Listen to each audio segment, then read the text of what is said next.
Dachi qaallichuhum meekaappii godhe fa'aan ajandaa godhachuun si barbaachisa. Dhukkubsataan nama wallaan hin qabuun siin jedhe. Dooktarri waan nyaatu hin qabu. Deemee dalagaa biroo barbaaduu qaba. Dalagaa dabalataa dalaguu qaba. Barsiisaa waan nyaatu hin qabu. Dhaloota kamtu sii barata. Mee hoogganaan siyaasaa kanatti oomishu jirtu. Mee bara piroofeesarraa ta'e oomishu jirtu. Injiinarraa ta'e oomishu jirtu. Kanatti oomishu jirtu waraana qofaa jechuudha.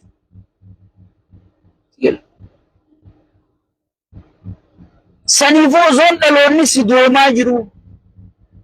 Osoon qacceen si citaa jirtuuti. Ati asirraa teessee waan hin taane haasoo ta'e. Waan sabni keenya keessa jiru waan afaaniin dubbatamu miti. Anaa yeroo manni biyya sanii sun abaarsa qabamoo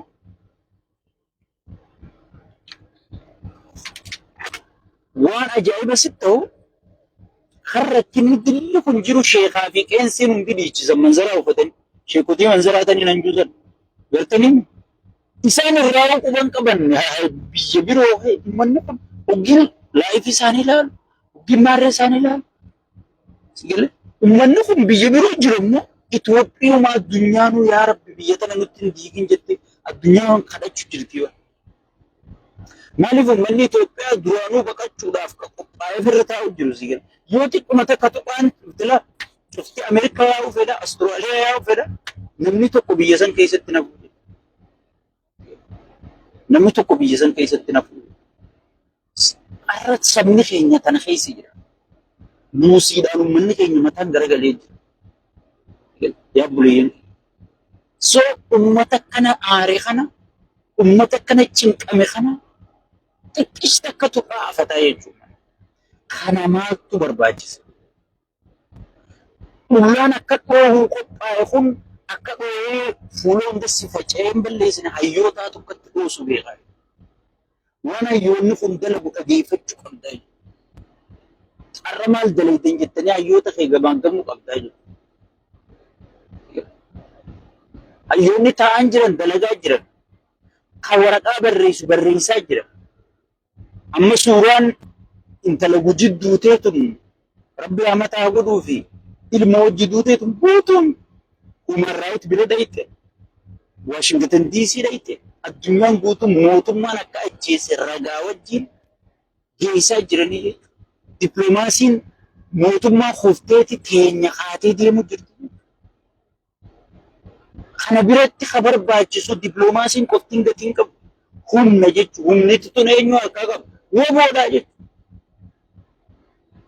Marroo dirribaatiin maaliif jirte jechuudha? Deengaddaan jirta harree isii jirte jechuudha. Afaan qofaanii miti. Waa hundaan haasa'uu qabdaa jechuudha. Ati saba guddaadha. Saba ijoollee uumaan beekneefuu TikTok irra bee leenca kennuun leenca akkamiin leenca kennuu diddare? Leenca akkamiin leenca kennuu diddare? Saniifuu obboleeyyan keenya yeroo gartee amma namni keenya qabateef laatu diyaaspooraa biyya alaa kana hawwanniin isin dhaamu miidiyaa biyya alaatii fi diyaaspooraa biyya alaatirraa namni chipsii lama nyaata warri diyaasporaan biyya alaa an ummatana rabbii tokkicha Sudaan ha ummata akkas jiru keessa dhaabbatee footoo ka'ee haa jee doolaara keessa kaatee yeroo keessa kaatee gammadu riyaala keessa kaayatee gammadu gara jabina diyaaspooraa adeeroo gammachuun biyyaa hojii toltii bala gammachuun sabaa hojii toltii bala. Balaan biyyaa hojii balalchu kuma jedha gammachuun biyyaa hojiitis baharaa bara. So saniifuu sadarkaa uummanni keenya kana keessa jirutti halkanii guyyaa eessarra geessan jennee hayyoota keenya asi keessaa dha'uu qabna. Isaaniif ajandaa baafne ajandaa birootiin gartee akka isaan qabaman ajandaa birootiin akka piippiin gartee jaawarfaa arrabsuudhaaf xiqqoo akka ta'an afatan gartanii maaliif yeroo hunda diinni gartee laal nama ajaa'iba irratti xiyyeeffata. amma qeeroo shanirraa hanga 8 ijaaran faarsee bulaan hin gahu akka gaariitti arraba beeku naa barbaada sakkareeyyaan kunis kufee kunis use naa barbaada jeen namichi qajeelfama gabbaasee jira. Maaliif faarsee bulaan buleeyyiin kun xiqqoo walitti aaranii jiran iddoo tana hirmaannaanis walan qatte jedhani annaaf himanii ansaa'ibaniin beeka xiqqoo hirmaanna irratti mufannoon takka dhufte irra guddaa faarsee bulaa ni gartan isinuu harkuuf teessan amma namoota hedduu wal loluu ta'a sigalee xiqqoo haatu ta'e negatiivii fi negatiivii wal tuqee maaliif buleeyyii kana already tuffatee jira buleeyyii kana isinumaatii isin fiddanii namnillee isin dhaga'uu didee fuulallee isin baranii ay sheekaa butaa utuu ofirraa dhorkuu dadhabdanii jedhaniiti gartee faarsee bulaa warra buleeyyii kana xiqqoo ignoor godhanii irraa usanii haaraya kana jala horii eegalanii jedhu. Pippii fi jinni sheeyxaanni amala tokko qaban namuma isaan jaalatu ajjeesan dura. Soo saniin faarsee bulaan kun maqaa jijjiirratee kun callisee irra guddaan ni callisee bara faarsee bulaa. Faarsee bulaa haaraya kana dadhabne malee faarsee bulaan buleeyyiin barti kun ni callisee barsiise. Qaanfateetu magaata akka takka firraa darbu malee. Soo saniifuu faarsee bulaa haaraya naa uumaa jeeti qaallichimma warra haaraya kana jala fiigu jiraa jaanti gale. Amma qeeroo naa qopheessaa jee takka gaariitti arraba beektu takka gaariitti gartee jaawariin asin nu dhiiftee kuttee maarree taatee kuttee mitirqishoo taatee kuttee haakima nun geessine jaawar maallaqa maal qabaa haakimas geessine warra akkas juufaa jira warra maqeeroon asirra baate nu gantee kuttee mitirqishoo hay yoo inni isin gane maaliif aangorra jiru summaa bakka isinitti hin goone? Faarsee bulaa guddaa ta'u ergamtuu guddaa ta'u nama akkas jee viidiyoo waraabulaa laame. Jaawar akkana nu godhee kutee maarree nu godhee kutee jedha. Inni achi jiru sunoo maal sii godhu jiru? Galee. Saniifuu sagaleen tiyya tanuma sagaleen tun maal taate isinitti kaatamu isinit guddate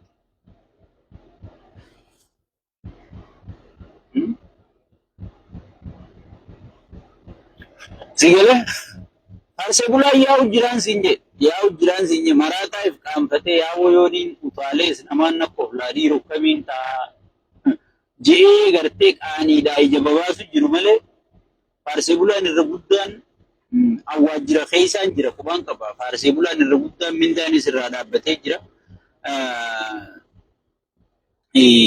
Faarsee bulaan irra guddaan mindaanis irraa dhaabbatee jira. Ammaasiis galatooma warra sagaleen bireeda jettan. Ammaasiis erga obbo Lammaa Magarsaa hayyoota keenya wajji jiraachuu hayyoota keenya duuba jiraachuu hayyoota keenya wajji jiraachuu mirkanooyitee PP'n eega nuti dubbisan gabbaafne qorattee irra geesseeti duraan barchal jettee teessi wallaalummaa PP tanaa sii gale eega nuti dubbisan gabbaafne qorattee irra geesseeti hay Obbo Lammaanis ichi jira yaaniiti imma namni hundi jalaa diddidu seene sii gale faarsee bulaa kanaa fuulatti gugguuruu eegalan sii gale thank you warri bareeda jettan sagalee faarsee bulaa kanaas fuulatti gugguuruu eegalan.